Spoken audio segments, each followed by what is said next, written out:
Bismillahirrahmanirrahim. Assalamualaikum warahmatullahi wabarakatuh. Kita masuk ke materi pemikiran ekonomi Islam di abad pertengahan.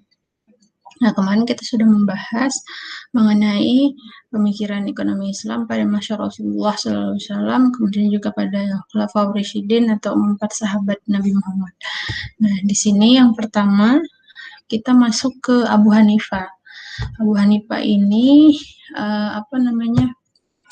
lahir 699 ya sampai 767 Masehi atau 80 Hijriah. Nah, lalu apa pemikiran Abu Hanifah? Nah, Abu Hanifah ini sangat terkenal dengan pemikiran, yaitu pemikiran mengenai salam. Nah, salam itu apa? Kalau kita secara bahasa, salam itu pembukaan ya, dan pembukaan itu ada di awal gitu. Nah, kalau dalam konsep ekonomi, salam itu yaitu kita bayar dulu, baru barang datang. Nah, itu ya. Jadi konsep ekonomi yang terkenal, pemikiran ekonomi dari Abu Hanifah ini adalah mengenai salam ini. Jadi kita memesan barang, lalu dibayar lebih dulu. Kemudian apa yang beliau kritisi atau pemikiran ini ada karena sebelumnya praktek salam ini ada, tetapi tidak jelas mengenai komoditi, kualitas, kuantitas, waktu dan tempat pengiriman. Nah, akhirnya beliau di sini menentukan spek yang jelas ya di dalam kontrak. Jadi dalam kontrak salam itu harus jelas komoditinya apa, kualitasnya bagaimana, kuantitasnya seberapa, kemudian waktu pengiriman dan tempat pengiriman. Nah, persis kan kalau kita belanja online sekarang ini, kita harus tahu itu komoditasnya apa, kualitasnya bagaimana, harus ada deskripsi itu. Deskripsi mengenai produk, kualitasnya bagaimana, kemudian kuantitasnya seperti apa, kemudian waktu pengirimannya berapa hari, dan tempat pengirimannya dari mana. Nah, jadi itu kalau prakteknya zaman sekarang itu adalah belanja online, salam ini ya. Kemudian yang selanjutnya Abu Yusuf. Nah, Abu Yusuf ini ada hidup pada zaman Masya Khalifah Harun ar-Rasyid. Nah, kitab dari beliau ini sangat terkenal, yaitu kitab Al-Kharaj ya, atau Keuangan Publik. Nih, terus apa isinya? Yaitu itu tentang sumber perbelanjaan untuk pembangunan, kemudian membangun jembatan, bendungan, menggali saluran besar dan kecil. Nah, kenapa keuangan publik digunakan untuk jembatan dan pembangunan? Nah, karena zaman dulu infrastruktur masih sangat kurang ya, jadi dilakukan untuk pembangunan. Kemudian Abu Yusuf juga menolak dengan tegas itu pajak pertanian. Kata beliau, pertanian tidak pantas untuk dipajaki seperti itu. Nah, kemudian juga beliau ini menjelaskan mengenai penekanan pengawasan dana pajak. Jadi dana pajak itu benar-benar ditekankan untuk diawasi. Ya. Kemudian juga isi dari kitab Al-Kharaj itu pengembangan infrastruktur dan proyek kesejahteraan. Nah, itu pemikiran Abu Yusuf, dan kitab Abu Yusuf itu ada Al-Kharaj. Nah, dan membahas tentang keuangan publik. Lalu bagaimana beliau kan concern ya terhadap pajak gitu. Nah, seperti menolak tegas pajak pertanian, kemudian juga menekankan pengawasan dana pajak. Lalu bagaimana teori pajak Abu Yusuf? Nah, yang pertama itu dinilai dari kesanggupan membayar. Dia sanggup nggak membayar? Ya. Kemudian pemberi waktu yang longgar bagi pembayar pajak. Jadi ketika pembayar pajak tidak bisa membayar, maka diberi waktu yang longgar. Kemudian sentralisasi membuat keputusan dalam administrasi pajak. Nah, di sini ada sentralisasi. Jadi terpusat gitu. tidak masing-masing, misalkan daerah ini pajaknya sekian, misalkan Barabai, Banjarmasin, Kota Baru, Marabahan itu pajaknya berbeda-beda. Tidak seperti itu. Jadi ada sentralisasi itu, keputusan tentang pajak itu dibuat oleh pusat itu ya, dari pajak Bu Yusuf. Nah, kemudian bagaimana pemikiran mekanisme harga Abu Yusuf? Nah, ini banyak orang tengarai, ini uh, teorinya mirip dengan teorinya Invisible Hands Adam Smith. Substansinya sama seperti itu. Nah, jadi apa teorinya? Ini, kadang-kadang makanan berlimpah, tetapi tetap mahal. Ya, makanan tuh banyak, tapi tetap mahal. Sedangkan kan teori ekonomi mikronya itu ketika makanan berlimpah itu harga akan murah. Tuh. Terus apa kata beliau lagi? Dan kadang-kadang makanan sangat sedikit tetapi murah. Itu ya, meskipun padahal kan secara teori ekonomi ketika kuantiti itu sedikit, maka harga cenderung akan mahal. Nah, ini adalah teorinya Abu Yusuf. Jadi kadang-kadang makanan berlimpah tetapi tetap mahal, dan kadang-kadang makanan itu sangat sedikit tetapi murah. Misal nih, makanan itu berlimpah tetapi tetap mahal, kayak daging itu banyak, ya daging sapi banyak, tetapi dia tetap harganya mahal, dia tidak akan murah gitu. Kemudian kadang-kadang juga makanan sangat sedikit tetapi murah, kayak misalnya kuaci itu kan sedikit, maksudnya tidak terlalu banyak di dunia ini, tetapi dia nggak pernah mahal harganya. Nah itu. Nah, kenapa ini terjadi? Karena ada tangan Tuhan, ada apa namanya, faktor yang tidak bisa manusia tentukan, yang sudah ditentukan oleh Tuhan. Abu Yusuf, ya, memang sudah takdir ya, takdir Tuhan menentukan bahwa harga daging sapi itu meskipun berlimpah dia tetap harganya mahal. Dia memang ditakdirkan untuk seperti itu. Nah itu. Lalu kan kalau invisible hand itu kan juga tangan-tangan tak terlihat. Ada faktor lain atau faktor uh, ada faktor Tuhan di sini yang masuk ke dalam mekanisme harga. Nah, ini mempunyai kemiripan. Tuh. Padahal teorinya lebih dulu dikeluarkan oleh Abu Yusuf. Tuh. Nah, kemudian yang selanjutnya tadi Abu Yusuf ya. Kemudian di sini Al-Syaibani. Nah, kalau Al-Syaibani ini masih masa Khalifah Harun ar-Rasyid, beliau punya kitab namanya Al-Qasab. Ini banyak membahas tentang kerja ya. Nah, terus apa isinya? Al-Qasab ini, jadi produksi itu terjadi jika aktivitas menghasilkan barang dan jasa yang halal. Nah, kata beliau, kalau itu produksi itu tidak menghasilkan barang dan jasa yang halal, maka tidak bisa dinamakan namanya produksi. Itu ya. Kemudian yang kedua, bekerja hukumnya wajib. Ini juga ada di kitab Al-Qasab. Bekerja hukumnya wajib. Itu ya. Jadi beliau concern ya terhadap kerja ini. Tuh. Produktivitas, produksi. Nah, jadi concernnya ke sana. Kemudian juga beliau membahas mengenai kekayaan dan kefakiran. Kata beliau, kaya itu adalah berlebihan, fakir itu adalah cukup. Jadi ada orang kaya, ada orang fakir. Ya. Kemudian yang ketiga, ada klasifikasi usaha perekonomian. Lihat, cuma ada 4. Sewa ini, sewa menyewa, perdagangan, pertanian, dan perindustrian. Saking sederhananya dulu ya, hanya ada sewa menyewa, perdagangan, pertanian, dan perindustrian. Nah, di sini saya bold yang pertanian. Nah, kata Asybani, pertanian itu adalah usaha yang paling bagus. Maksudnya usaha yang paling mendukung perekonomian pada saat itu. Kenapa? Ya karena perindustrian belum terlalu maju sampai saat ini, seperti saat ini ya. Kalau misalkan Al-Syaibani ini hidup pada zaman sekarang, mungkin teori ekonominya adalah perindustrian yang mendukung mungkin ya, tidak pertanian. Tapi kalau kita lihat ya, selama pandemi COVID-19 ini, sektor yang mendukung pertumbuhan ekonomi itu cuma pertanian. Tuh yang lainnya anjlok, tapi pertanian enggak. Tuh, saya ada baca kemarin datanya. Nah, itu klasifikasi usaha perekonomian menurut Asy-Syaibani. Ada 4. Lalu, pemikiran lainnya lagi yaitu kebutuhan ekonomi. Ada makan, ada minum, ada pakaian, ada tempat tinggal. Nah, kalau kita lihat di sini makan ini pangan, minum pangan, terus pakaian itu sandang, terus tempat tinggal ini papan.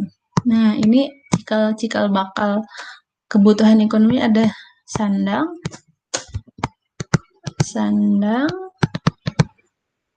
pangan, papan. Nah, ini teorinya Al-Syibani nih. Udah ada sejak 750 sampai 750-an Masehi lah. Bayangkan aja sekarang 2020. Jadi ada 4 kebutuhan ekonomi seseorang itu, ada makan, minum, pakaian, dan tempat tinggal. Itu ya. Kemudian beliau juga membahas mengenai spesialisasi dan distribusi pekerjaan. Jadi kata beliau ada orang kaya, ada orang miskin. Dan ada orang yang diciptakan memang mudah dalam menguasai ilmu pengetahuan. Jadi yang kaya itu nanti jadi pemilik usaha, yang miskin itu jadi pekerja, dan nanti juga ada yang spesialisasi dalam ilmu pengetahuan. Lihat, Al-Syibani membahas ini. Distribusi pekerjaan kan terkait ini, yang kaya pengusaha, yang miskin itu sebagai pekerja.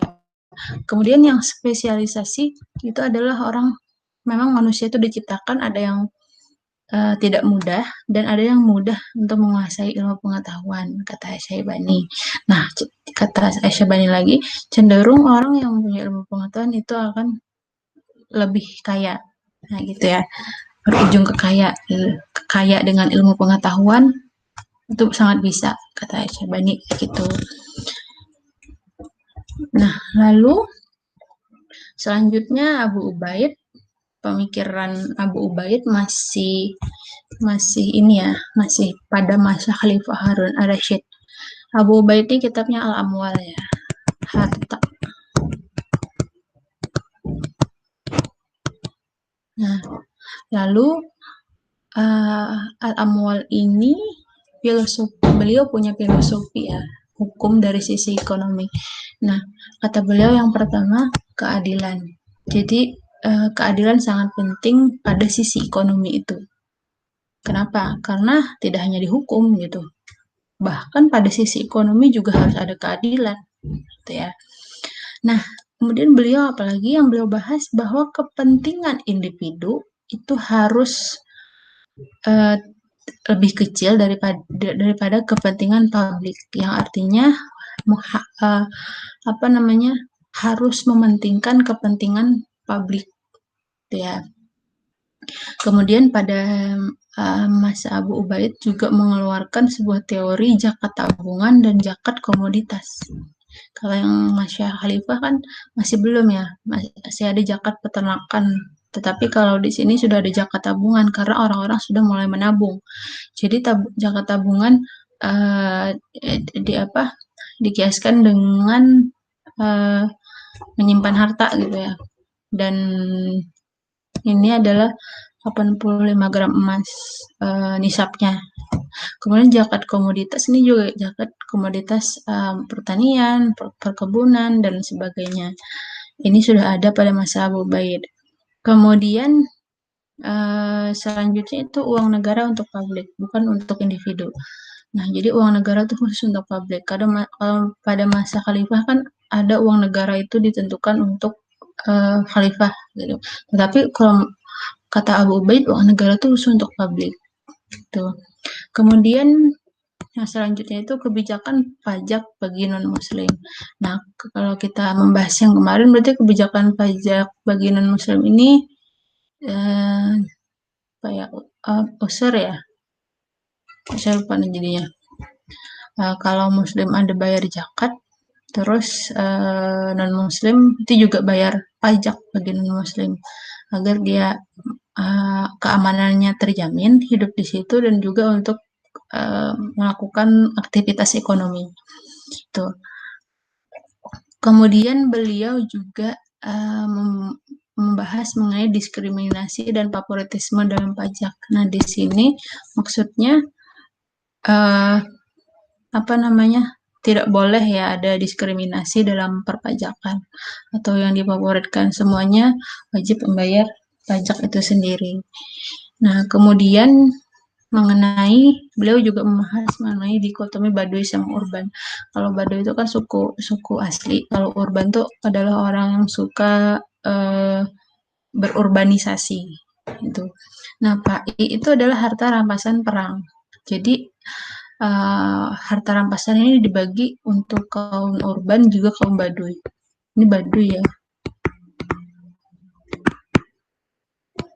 Nah, untuk kaum Baduy dan juga kaum urban. Jadi tidak hanya suku Baduy, tapi juga kaum urban juga dapat hasil dari PAI. PAI ini kan harta rampasan perang, nah, jadi tanpa peperangan gitu. Jadi sebelum perang musuhnya menyerah. Jadi hartanya diambil lalu dibagi untuk apa kesejahteraan masyarakat. Nah, jadi kaum yang Baduy juga dapat, urban juga dapat.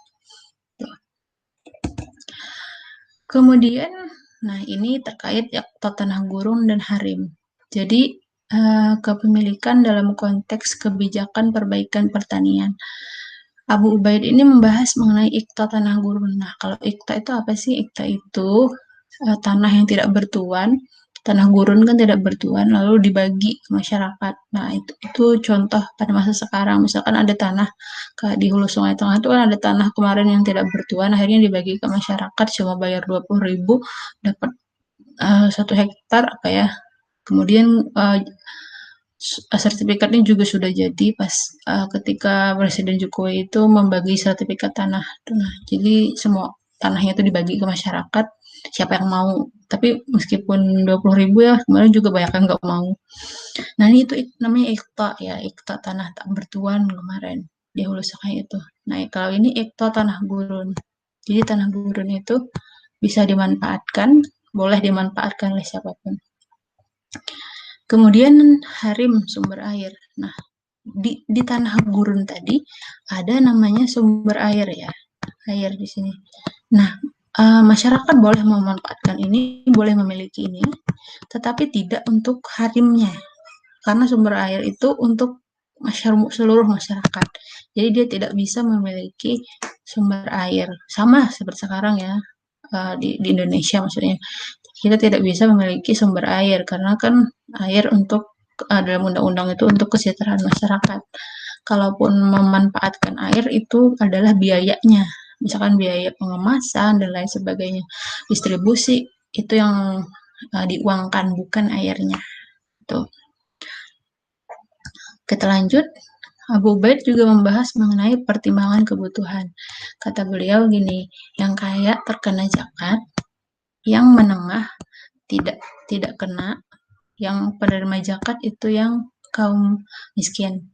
Jadi yang kaya wajib bayar pajak, yang miskin menerima pajak, terus orang yang tidak terlalu kaya atau tidak terlalu miskin, dia free dari zakat, free dari bayar zakat dan tidak menerima dana zakat. Ya mungkin karena hartanya tidak sampai nisab ya, jadi tidak terkena pajak. Tuh, tapi orang-orang yang kaya itu wajib bayar zakat. Ini pertimbangan kebutuhan. Jadi beliau menulis ini. Jadi ketika ada kasus, ketika ada kegiatan, ketika ada proses ekonomi, beliau menulisnya. Makanya beliau adalah pemikir ekonomi. Sama kayak kita sekarang ada kasus, kita lalu menulis, oh ini seperti ini, gitu ya.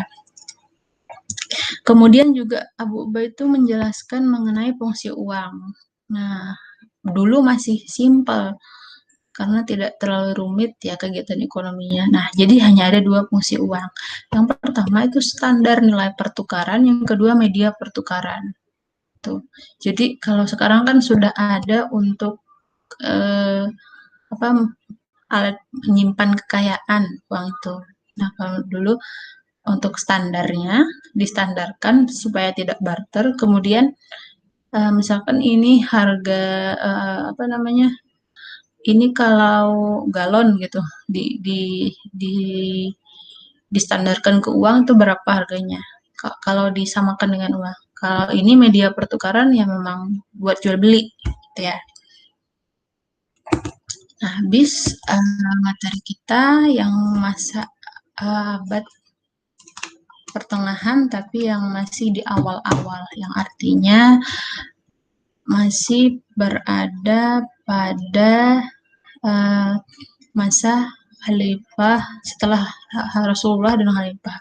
Ada Abu Hanifah dengan konsep salamnya atau belanja online yang sering kita lakukan saat ini. Kemudian ada Abu Yusuf dengan kitab Al-Kharajnya, beliau juga concern terhadap perpajakan, mekanisme harga. Kemudian juga ada Al-Syaibani yang fokus atau concernnya terhadap pekerjaan atau kerja dengan kitabnya Al-Kasab. Kemudian juga beliau mengklasifikasikan usaha-usaha perekonomian. Kemudian juga beliau yang punya teori tentang sandang pangan papan, tapi kan dulu makan minum pakaian dan tempat tinggal. Kemudian juga beliau punya teori spesialisasi dan distribusi pekerjaan. Lalu terakhir ada Abu Ubaid yang punya kitab Al-Amwal. Beliau concernnya terhadap hukum ya pada sisi ekonomi. Bagaimana kalau kita lihat ya, tadi itu banyak memang tentang hukum, kayak misalkan Iqta tadi. Lalu yang masyarakat tidak bisa memiliki haremnya gitu. Kemudian juga bagaimana orang kaya terkena pajak. Nah, itu kan hukum keadilan dari sisi ekonomi ya. Jadi ya kembali lagi yang kaya terkena pajak, kemudian yang miskin zakat, yang miskin menerima zakat dan lain sebagainya. Juga beliau membahas mengenai zakat tabungan. Itu kan hukum ya sebenarnya, hukum dalam ekonomi Islam. Nah, jadi Abu Ubaid ini concernnya dalam hukum dari sisi ekonomi. Jadi diingat-ingat ada Abu Yusuf, Abu Hanifah, Abu Yusuf, baru Abu Al-Syaibani, dan yang terakhir Abu Ubaid. Itu tadi materi kita. Salah hilap mohon dimaafkan. Wabillahi taufiq wal hidayah. Wassalamualaikum warahmatullahi wabarakatuh.